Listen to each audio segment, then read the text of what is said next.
Welcome to फिल्मी ज़िला हिंदी। सोचो अगर सिर्फ एक पुरानी सीटी बजाने की वजह से तुम्हारी मौत तुम्हारा पीछा करने लगे और उससे बचने का कोई तरीका ही ना हो।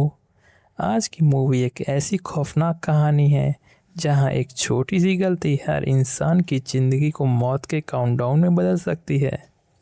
आखिर इस सीटी में ऐसा क्या राज छुपा है, चलिए जानते हैं कहानी को शुरू करके। फिल्म की शुरुआत एक बेसबॉल कोर्ट से होती है जहां सीटी की आवाज़ गूंजते ही गेम स्टार्ट हो जाती है।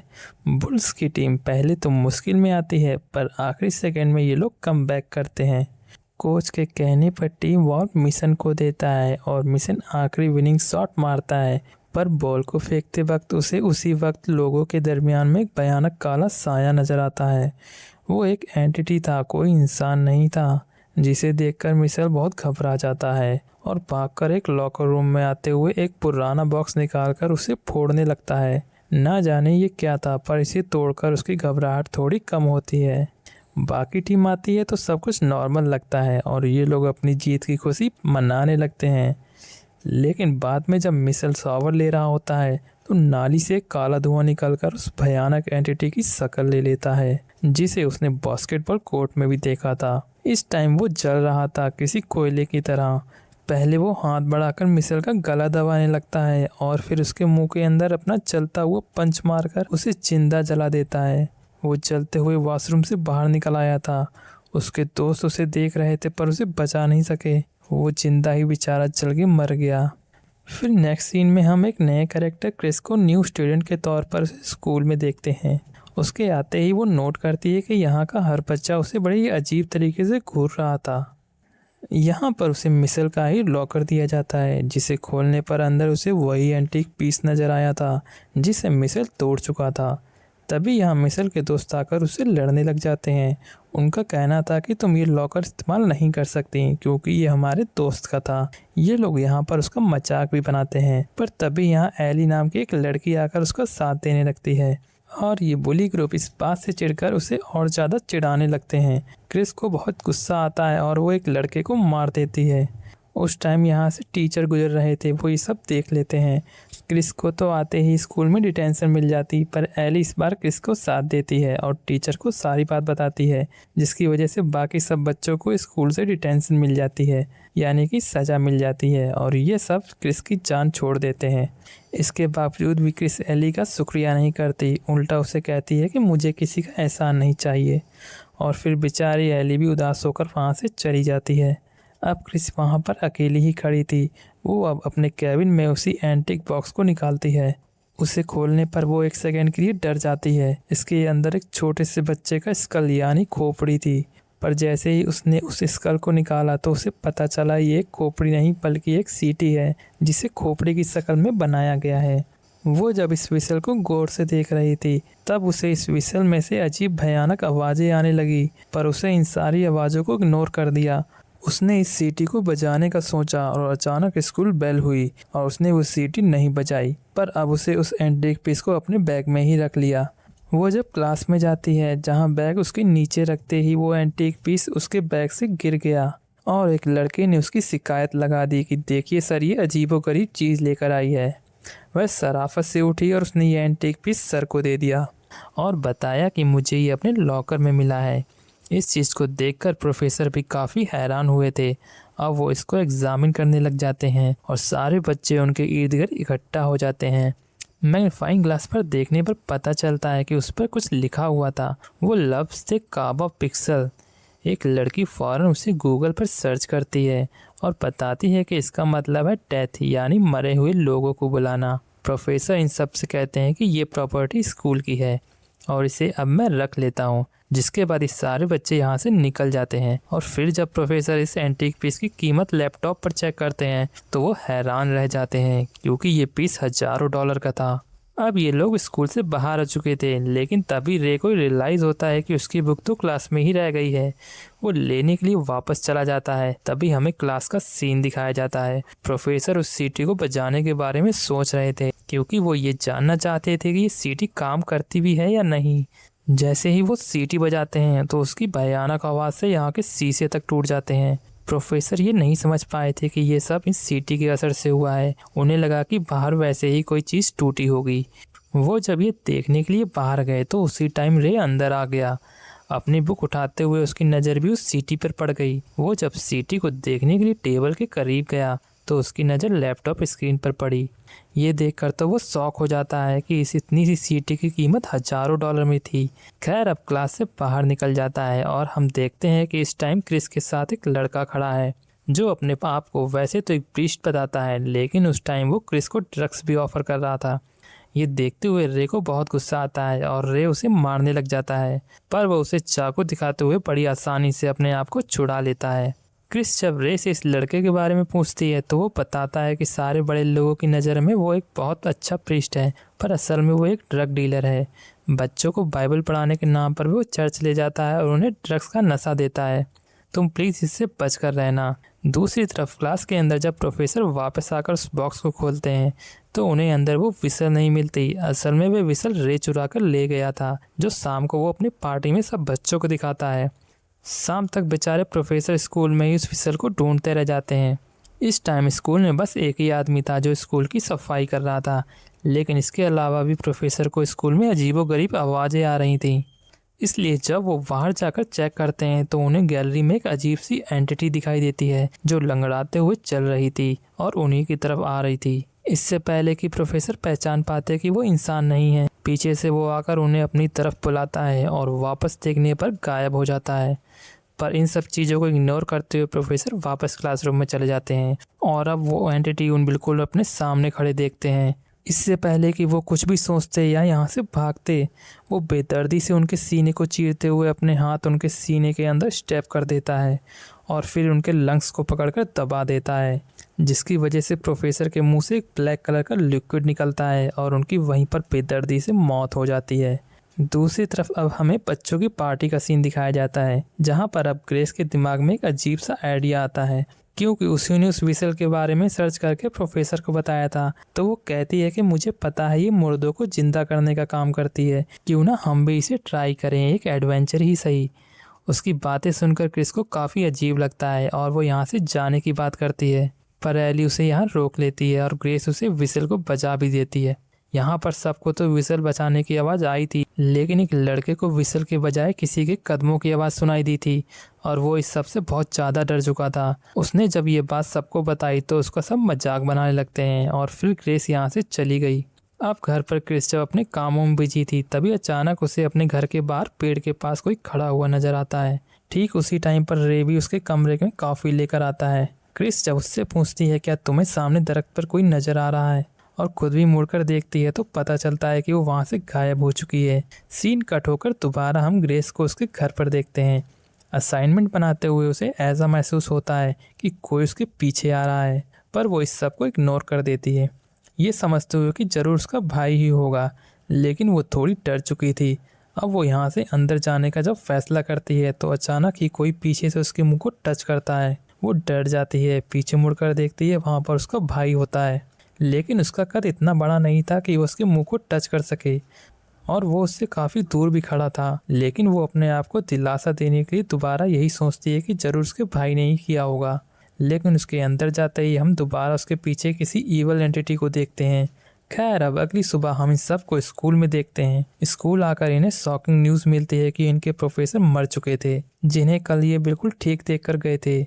ये सब लोग मिलकर असेंबली में उनके लिए प्रे करने लगते हैं और तभी एली को अपने सामने वाली चेयर पर बैठी हुई लड़की बहुत ही अजीबोगरीब हरकतें करती हुई दिखाई देती है। उसका सर उल्टी तरफ मुड़ गया था।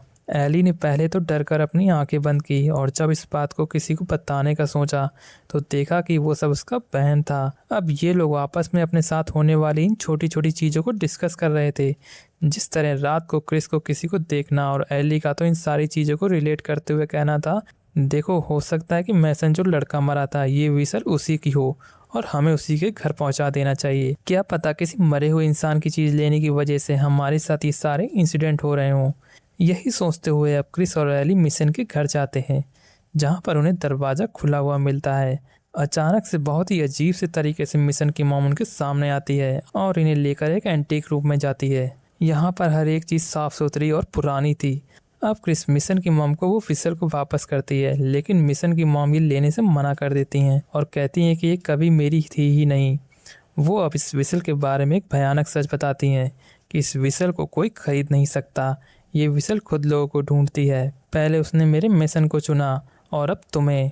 क्रिस बताती है, अरे मैंने इसे नहीं बजाया, वो तो हमारे एक क्लास फेलो ने बजाया था। उसे लगता था कि इसे बजाने से मरे हुए लोग आ सकते हैं, क्योंकि उसके ऊपर लिखा था डेड समन। तो ये आंटी अब इसे इस बात का असल मतलब बताती हैं कि डेड समन का मतलब किसी मरे हुए को बुलाना नहीं, बल्कि अपनी मौत को बुलाना है। इनकी बातें इन दोनों लड़कियों को बड़ी अजीब लग रही थी। अब वो आंटी बताती हैं कि हर इंसान की मौत का वक्त तय होता है, पर जो जो इस सीटी की आवाज़ सुनता है उसका मौत का वक्त पहले ही आ जाता है। और इससे भी शॉकिंग बात यह है कि मरने वाला उस उम्र में जाकर मरता है जितनी उम्र में असल में उसका मरना तय था। यानी कि अगर किसी की मौत 80 साल में लिखी है तो 80 साल का होकर मरेगा। एली को लग रहा था कि इस बुढ़िया का दिमाग खराब हो चुका है। ये कहकर आंटी वापस क्रिस के हाथ में वो सीटी रख देती हैं और कहती हैं कि उसे इसे कभी उठाना ही नहीं चाहिए था। शाम होते ही एली और क्रिस एक अस्पताल रिकॉर्ड रूम में चुपके से घुसती हैं। एली कहती है कि मैसन की मौत उसे हमेशा से अजीब लगी थी। वह 100 बार में जलकर मर गया था, लेकिन रिपोर्ट में उसे गैस लीकेज बताया गया था। दोनों उसकी फाइल ढूंढती हैं। फाइल पढ़कर उन्हें पता चलता है कि मैसन की पहचान उसके दांतों से की गई थी, क्योंकि उसका शरीर बुरी तरह जल चुका था। तभी कमरे में किसी के आने की आवाज़ सुनाई देती है और दोनों जल्दी से अलमारी के पीछे छुप जाती हैं। घबराहट में फाइल के कुछ कागज नीचे गिर जाते हैं। क्रिस उनमें से एक कागज उठा लेती है और जब उसे पढ़ती है तो चौंक जाती है। उसमें लिखा होता है कि जले हुए शरीर की हड्डियों की बनावट के अनुसार उसकी उम्र लगभग 40 से 50 साल के बीच होनी चाहिए थी। ये सुनकर दोनों को आंटी की बात याद आती है। इसका मतलब यह था कि मैसन की असली मौत भविष्य में 40 की उम्र में गैस लीकेज से होने वाली थी और प्रोफेसर को भी बाद में कैंसर से मरना था, लेकिन सीटी की वजह से उनकी मौत पहले ही हो गई। अब उन्हें बाकी दोस्तों को चेतावनी देना जरूरी लगता है, इसलिए दोनों जल्दी से वहाँ से निकल जाती हैं। उधर स्कूल में हार्वेस्ट फेस्टिवल शुरू हो चुका था। हर कोई अलग अलग डरावने और मज़ेदार कॉस्ट्यूम पहनकर घूम रहा होता है। रे को वहाँ ग्रेस मिलती है। काफ़ी हिम्मत जुटाकर वह आखिरकार उसे कह देता है कि वह उसे पसंद करता है। ग्रेस मुस्कुराते हुए उसे मना कर देती है, लेकिन प्यार से उसके गाल पर एक किस भी करती है और फिर अपने बॉयफ्रेंड डीन के पास चली जाती है। डीन रे के अजीब कॉस्ट्यूम का बहुत मजाक उड़ाता है। दुखी होकर रे यहाँ एक ड्रिंक पी लेता है। उसी समय एली और क्रिस भी फेस्टिवल में पहुँचती हैं। उधर डीन और ग्रेस एक हॉन्टेड मेज में चले जाते हैं, जहाँ अलग अलग कॉस्ट्यूम पहने लोग अचानक सामने आकर डराने लगते हैं। डीन को वहाँ एक पहिया दिखाई देता है। वह उसे घुमाता है और उस पर लिखा आता है, तुम अपनी किस्मत खुद तय करते हो। मेज के अंदर अंधेरे रास्ते से गुजरते हुए ग्रेस अचानक एक बूढ़ी औरत को देखती है जो अजीब सी रोशनी से घिरी हुई खड़ी थी। वह उसका नाम पुकारती है, लेकिन ग्रेस घबराकर दूसरी तरफ चली जाती है। थोड़ी दूर जाने के बाद वही बूढ़ी औरत फिर से उसके सामने दिखाई देती है।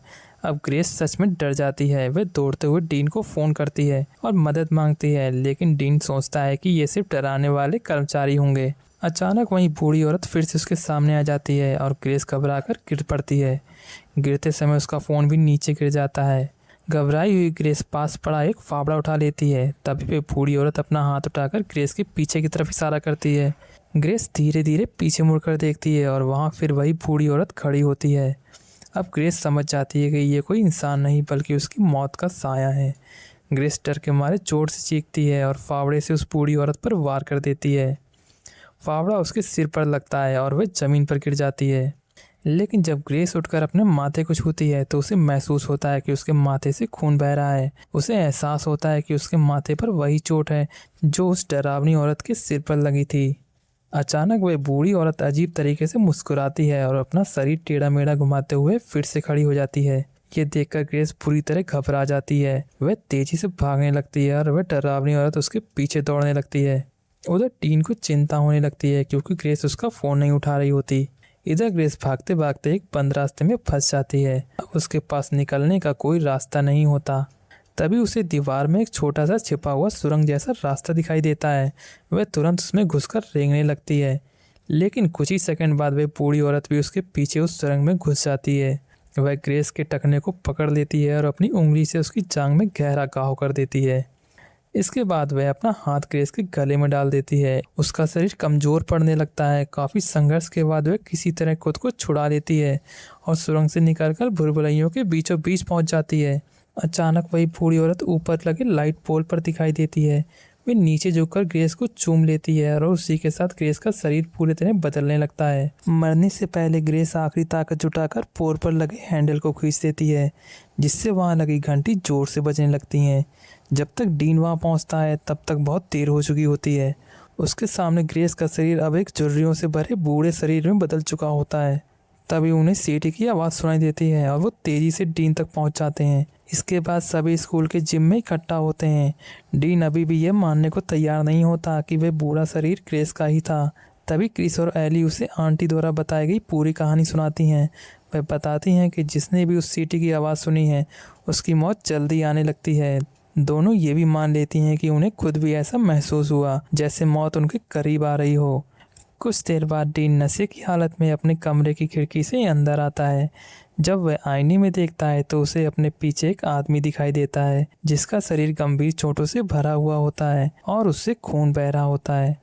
डीन घबरा जाता है और पीछे हटते हुए गलती से अपनी लैंप तोड़ देता है। वह तुरंत कमरे की लाइट जलाता है, लेकिन वह आदमी गायब हो चुका था। उसी समय उसके माता पिता दरवाज़ा खटखटाते हैं। डीन बहाना बनाता है कि उसे सिर्फ एक बुरा सपना आया था। उसके पिता उसे डांटते हैं कि शराब पीकर गाड़ी चलाना एक दिन उसकी जान ले सकता है। उधर बारिश में छत पर बैठा रे ग्रेस को याद कर रहा होता है।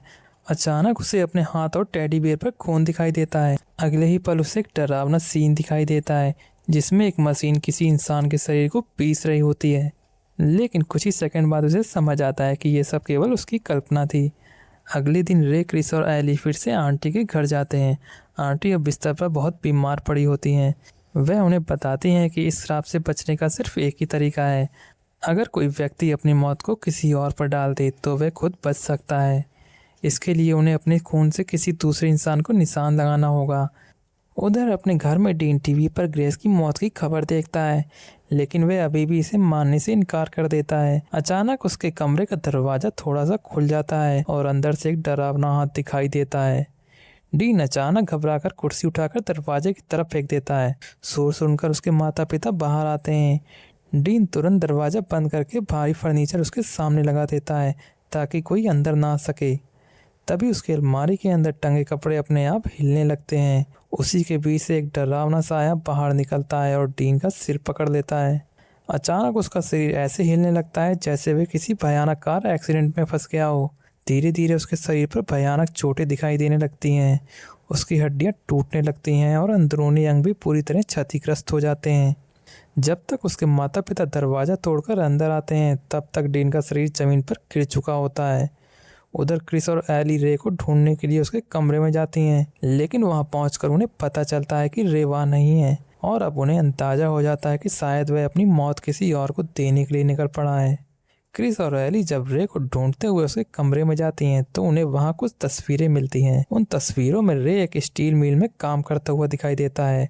साथ ही उन्हें एक कॉमिक बुक भी मिलती है जिसमें एक एंटी हीरो किसी बुरे आदमी को मार रहा होता है।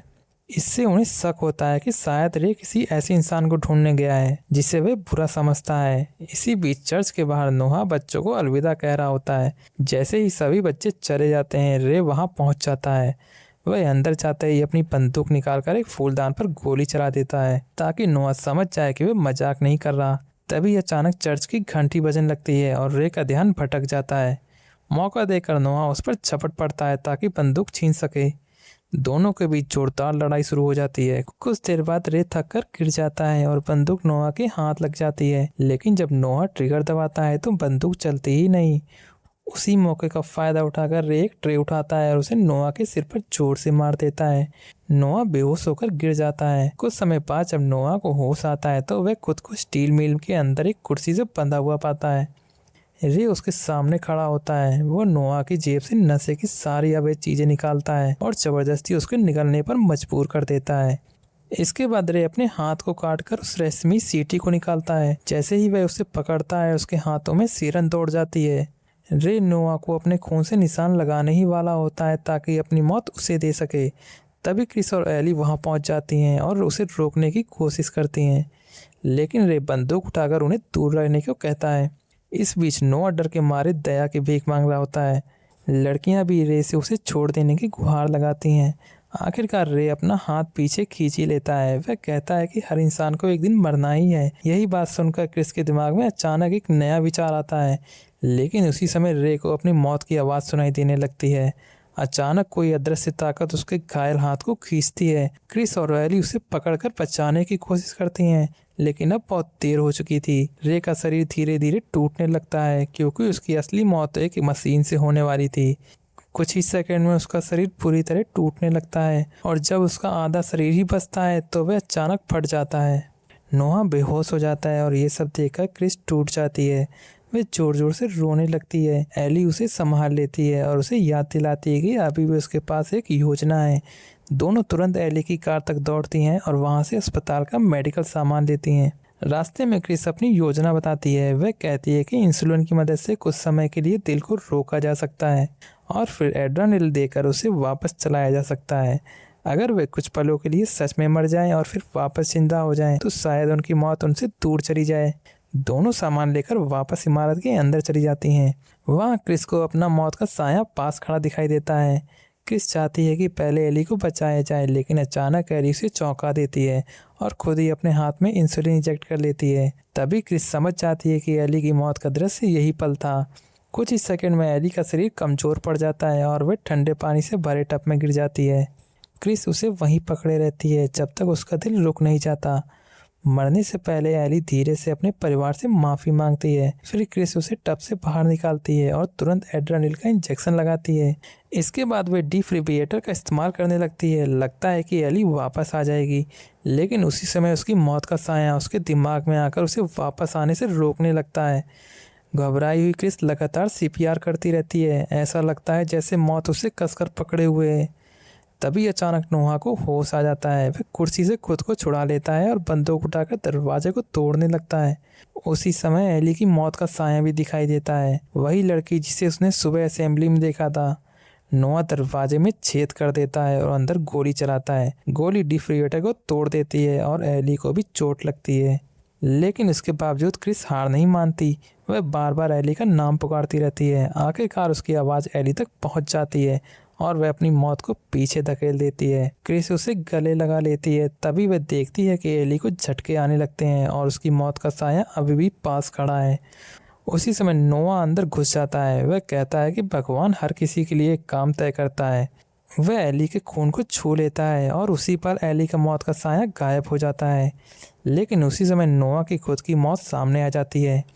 वह बंदूक चलाने लगता है, लेकिन हर गोली चलाने के साथ साथ उसके अपने शरीर पर भी घाव पड़ने लगते हैं। आखिरकार वह जमीन पर गिर जाता है और कुछ ही पल में उसकी मौत हो जाती है। आखिर में क्रिस एली को कसकर गले लगा देती है। तभी हमें पता चलता है कि एक गोली उस सीटी को भी तोड़ चुकी है। 3 महीने बाद क्रिस कभी कभी अपनी मौत का साया फिर भी देख लेती है। सीन यहाँ शिफ्ट होता है और हम लॉकर में उसी एंटीक पीस को देखते हैं, जहाँ असेंबली के दौरान एक लड़की सीटी निकालती है और उसे बजा देती है, और उसी के साथ एक खतरनाक चक्र फिर से शुरू हो जाता है और ये मूवी यहीं दी एंड हो जाती है। अगर आपको ऐसी मूवी पसंद है तो चैनल को सब्सक्राइब करके बेल आइकन दबा दें।